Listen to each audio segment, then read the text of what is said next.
Votre invitée à présent dans la grande interview en direct sur Boursorama, c'est Dorothée Rouzet. Bonjour. Bonjour. Merci d'être avec nous sur Boursorama, chef économiste de la Direction générale du Trésor. On va parler conjoncture, croissance, déficit, inflation, plein de choses qui nous intéressent.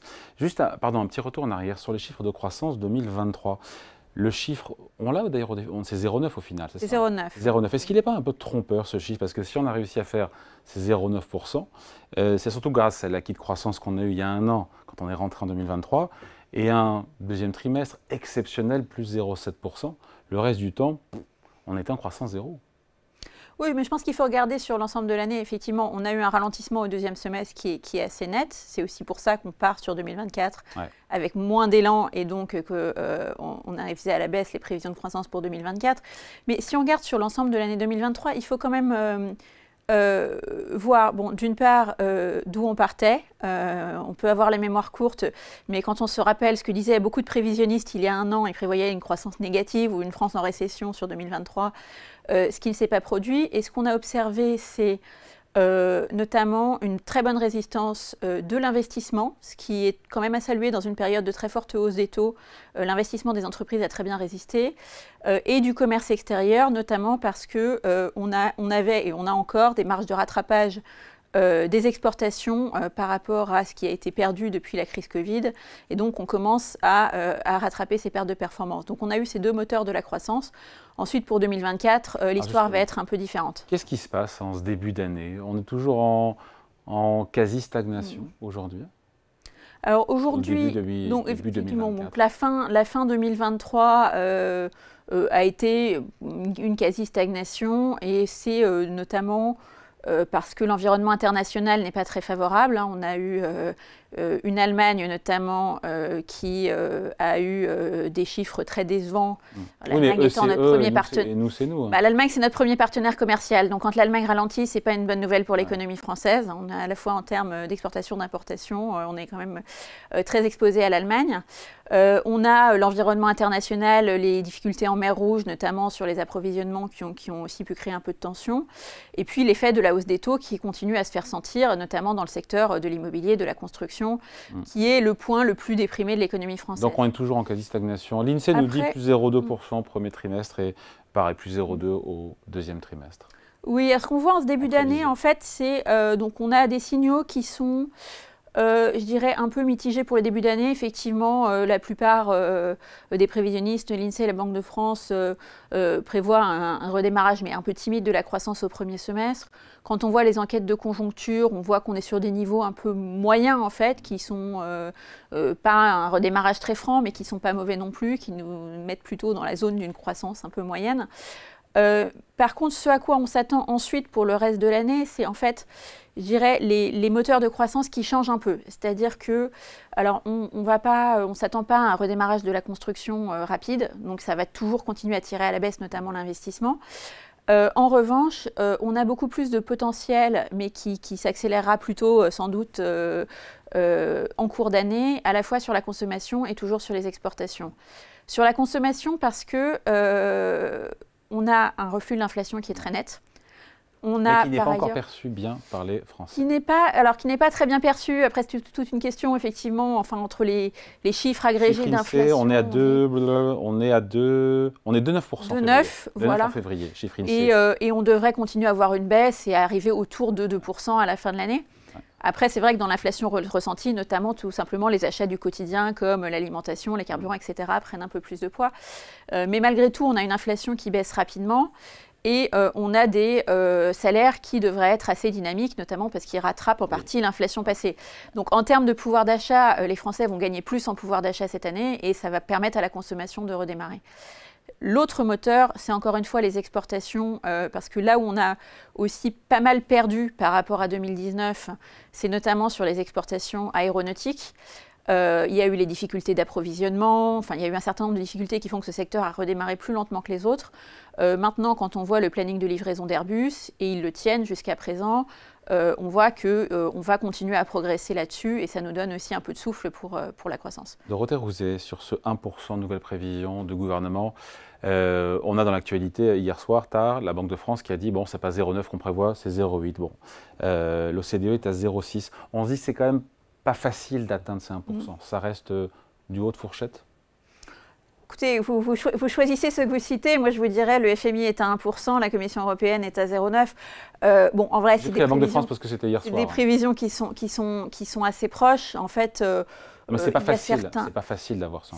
C'est pas facile, mais encore une fois, on voit quels sont les moteurs et au fond.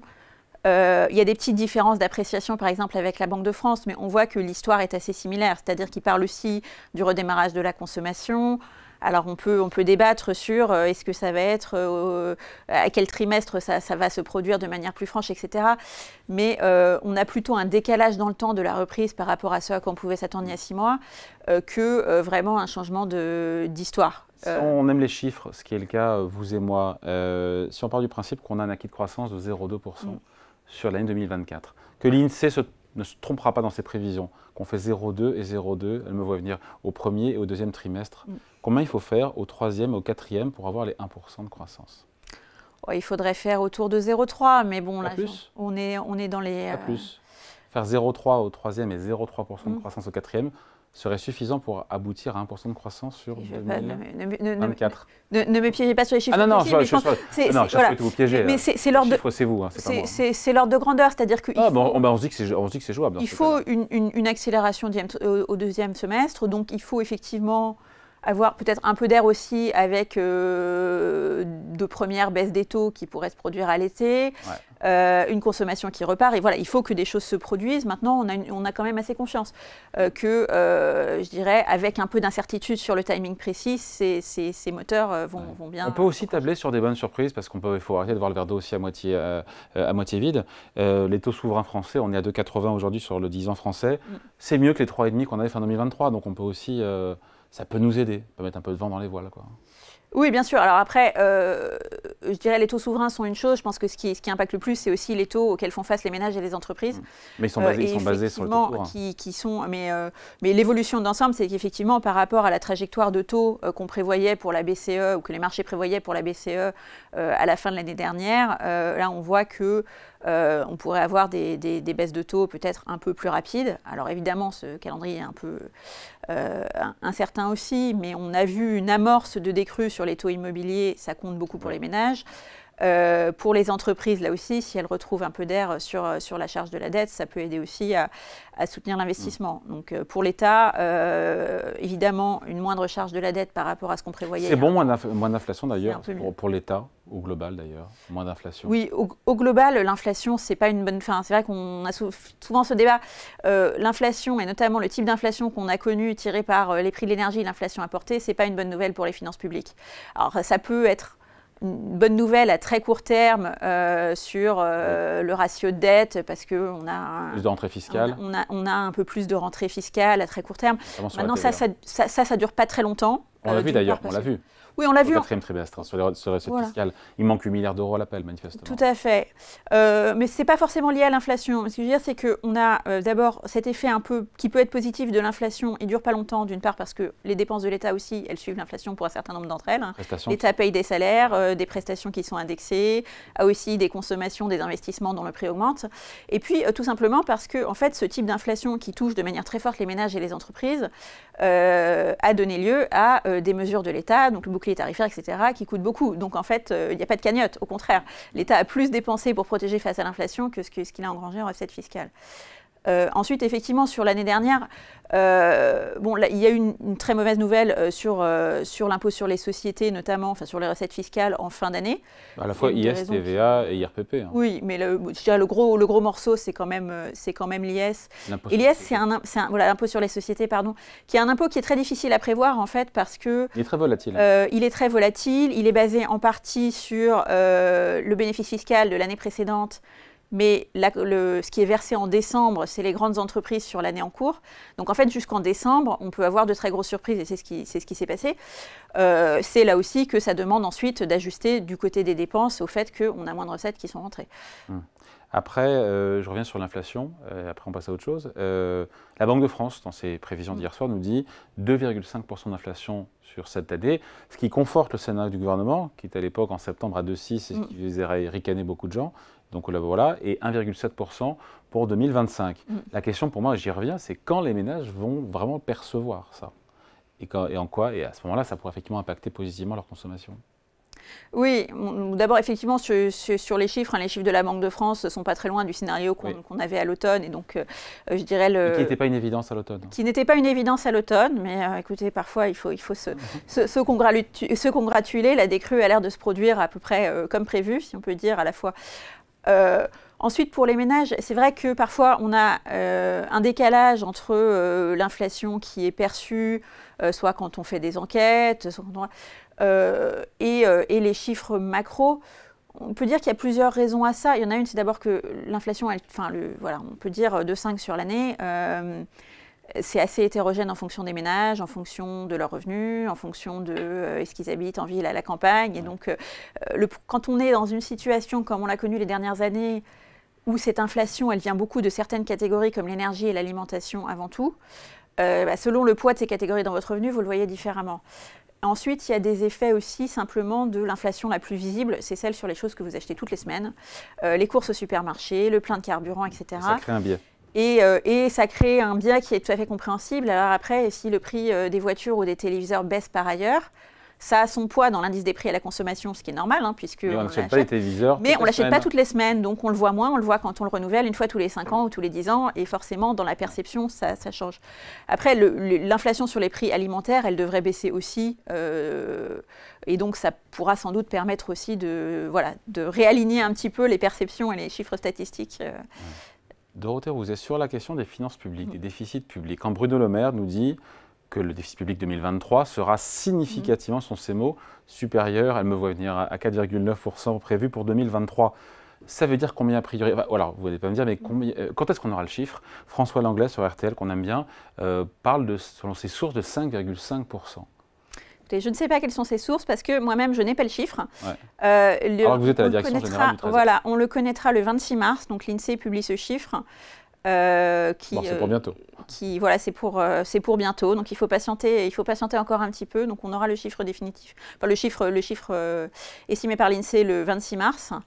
Et donc ce qu'on sait aujourd'hui, c'est qu'effectivement... C'est pas la même histoire. Si c'est 5,1, 5,2, c'est une chose. Si c'est 5,5, c'est plus tout à fait la même histoire non plus. Donc on pourra en tirer les conséquences à ce moment-là. Ce qu'on sait aujourd'hui, c'est qu'effectivement, parce qu'on a eu des rentrées fiscales qui étaient moins bonnes que prévues sur les tout derniers mois de l'année, donc après avoir fait les prévisions qui étaient sous-jacentes au budget, ce qu'on a observé sur novembre-décembre était en deçà des prévisions. Donc on sait que ça va être plus dégradé. Après, l'ampleur, le déficit public, c'est à la fois l'État sur lequel on a les chiffres, les collectivités locales et la sphère sociale sur laquelle on a les chiffres plus tardivement. Donc aujourd'hui, je ne saurais pas vous répondre. Ouais. Juste, pardon, le Trésor, pour ceux qui nous regardent, qui ne connaissent pas, juste par rapport à Bercy, au ministère de l'économie, la direction générale du Trésor, elle fait quoi? J'aurais dû commencer par ça d'ailleurs. C'est vrai, bonne question.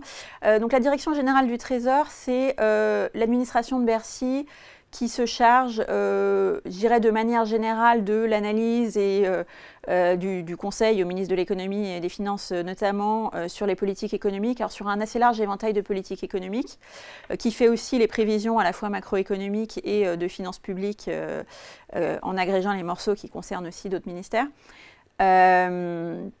Et qui touche des sujets, alors on fait évidemment beaucoup de sujets macroéconomiques, finances publiques, mais aussi sectoriels. On investit aussi beaucoup sur les enjeux économiques de la transition écologique, des sujets européens, internationaux. Donc c'est une direction qui couvre des sujets assez vastes dans cette optique d'analyse et de conseil économique en général. Bon, et je reviens au déficit public. Quand on a 5% de déficit public, est-ce que c'est s'auto-flageller que de dire que on est un mauvais élève de la zone euro? C'est juste la réalité des faits. Je pense que c'est la réalité des faits qu'on a un rythme de réduction du déficit qui est parmi les plus faibles de ceux de la zone euro. Ensuite, il faut savoir... Je parle en valeur absolue. Je ne parle même pas de la valeur absolue quand on est à 5% aujourd'hui, factuellement en 2023. On est mauvais élève. La moyenne est à 3% et quelques en zone euro. Après, il faut voir aussi, on partait de situations différentes, des pays ont fait des choix différents. Je pense qu'il faut aussi voir les politiques publiques, je dirais, de manière un peu plus large. C'est-à-dire que l'objectif, y compris dans la zone euro, ne doit pas être non plus la course à qui réduit les déficits le plus fort et le plus vite. sans penser aussi à nos objectifs en termes de croissance, de politique industrielle, d'investissement écologique, etc. Donc, Parce que s'il y a moins de croissance, ça veut dire moins de recettes fiscales, il faut recouper. C'est une espèce de cercle vicieux qu'on a connu dans les années 2010 et qu'on n'a pas envie de revivre. Oui, ou si on coupe les investissements écologiques, on se prépare des temps plus durs pour plus tard. Donc, ce n'est pas non plus une bonne idée. Donc, c'est un peu ce qui a été fait aussi. Non, pas vraiment. Ce qui a été fait, ça a été de... Sur 10 milliards, il y a 5 milliards où tous les ministères se sont serrés la ceinture. Oui, tout à fait, mais qui sont aussi de réduire les dépenses de fonctionnement des ministères, de faire un effort, de répartir l'effort de manière aussi large que possible, justement pour essayer de trouver les baisses de dépenses par rapport à ce qui était prévu, qui ont le moins d'impact sur la croissance. Mais après, dans le débat européen, et c'était aussi l'objet de la négociation sur les nouvelles règles européennes, il y a cette idée que le rythme de réduction des déficits de consolidation doit aussi être cohérent avec nos objectifs à la fois en termes de croissance, d'arrêter de décrocher en termes de croissance par rapport aux États-Unis, en termes industriels, en termes écologiques. Avec ils ont 6-7% de déficit public. Alors je sais, ils ont le dollar, personne ne les enquiquine. Je veux dire, ils ont 2,5% de croissance. Est-ce qu'il faut chercher vraiment à repasser à tout prix sous 3% de déficit public? C'est l'engagement du gouvernement français d'ici 2027. Est-ce que c'est vraiment nécessaire ou alors on prend le risque effectivement d'abîmer la croissance? Je pense qu'il faut le faire, c'est pour ça qu'il faut le faire graduellement, c'est pour ça qu'il faut le faire de la manière aussi intelligente que possible, en regardant les dépenses sous l'angle de l'efficacité, en regardant pour les années à venir et quand on a un peu le temps de voir venir, en examinant par des revues de dépenses qu'on est en train de faire, de prendre des politiques publiques, voir si on peut faire mieux avec moins, ce qui est le cas de certaines. Moscovici nous parle de 50 milliards d'euros de besoins sur la période 2025-2027 pour pouvoir, encore une fois, respecter notre trajectoire budgétaire. 50 milliards, c'est du jamais vu, ça. Oui, après on peut discuter des chiffres, mais ce qui compte en fait, c'est de revenir, je dirais, à des finances publiques maîtrisées à un point. Et pourquoi 3%? Est-ce que c'est un totem, 3% en 2027? Je dirais, il y a plusieurs raisons de pas renier l'objectif. D'abord, on n'est pas à l'abri d'une nouvelle crise, d'un nouveau choc. Si on part sans marge de manœuvre, on aura du mal à y faire face. Ensuite, c'est un niveau de déficit, 3%, qui permet de faire baisser notre ratio de dette de manière... De stabiliser. Non, de faire baisser. À 3,5, on stabilise, à 3, on fait baisser. Okay. Et donc, qui nous met aussi sur le chemin d'une dette, qui nous assure qu'on a une dette qui est soutenable sur le long terme. Enfin, on n'est pas tout seul. On a pris des engagements européens. On s'est battu pour justement avoir une réforme des règles budgétaires européennes qui prennent mieux en compte les enjeux d'investissement. Qu'est-ce qui change d'ailleurs en 2024? Je n'ai pas bien compris sur ces règles budgétaires européennes, ces nouvelles règles. En 2024, c'est une année de transition. Donc en 2024, pour l'instant, on est encore dans l'entre-deux. À partir de 2025, les nouvelles règles vont s'appliquer. Ce qui change, c'est qu'on a d'abord plus de différenciation entre les pays de l'objectif. C'est-à-dire que chaque pays va proposer lui-même sa propre trajectoire. Donc, il doit mettre sa dette sur une trajectoire de soutenabilité et de décrue du ratio de dette. Et on a une meilleure prise en compte des investissements et des réformes. Concrètement, on va devoir présenter un plan de moyen terme avec à la fois notre trajectoire macroéconomique et budgétaire et des plans et des projets d'investissement et de réforme. Et à partir du moment où l'ambition de ces investissements et de ces réformes qui doivent soutenir à la fois la croissance, les ambitions écologiques, par ailleurs la soutenabilité des finances publiques via plus de croissance ou plus d'emplois, etc., sont suffisamment ambitieux, on peut obtenir en fait d'avoir une consolidation budgétaire un peu moins rapide, de manière à préserver cet espace pour faire les investissements. Donc ce qu'on gagne, c'est beaucoup cette mise en cohérence un peu de nos objectifs macro et de nos objectifs budgétaires qui jusque-là étaient un peu décorrélés et pas toujours cohérents. Dorothée Rouzet, dernière question. On sait que les agences de notation américaines doivent rendre leur verdict. Alors il y en a une fin avril, je crois que c'est Moody's, et fin mai, juste avant les élections européennes, c'est le hasard, Standard & Poor's sur la qualité, la note de la dette française. On a souvent le sentiment que c'est un moment un peu de fébrilité à ce moment-là. Comment vous le vivez Oui, au sens... que vous redoutez, ce qu'on dit à chaque fois, une dégradation de la note française? Écoutez, une dégradation de la note française serait une bonne nouvelle pour personne. Donc ça veut dire qu'à terme, on paierait notre dette plus cher. Et que ça ferait aussi des ressources allouées aux intérêts plus chers de la dette qui ne seraient pas disponibles pour autre chose. Après, on ne fait pas notre politique budgétaire pour les agences. On l'a fait pour retrouver nos propres marges de manœuvre, pour pouvoir financer nos priorités et pour, encore une fois, avoir cette liberté à la fois de financer nos priorités et de faire face à une éventuelle prochaine crise. Bon voilà, merci en tout cas, merci pour cet entretien. Dorothée Rouzet, chef économiste de la Direction Générale du Trésor, invitée de la grande interview en direct sur Boursorama. Merci à vous. Merci.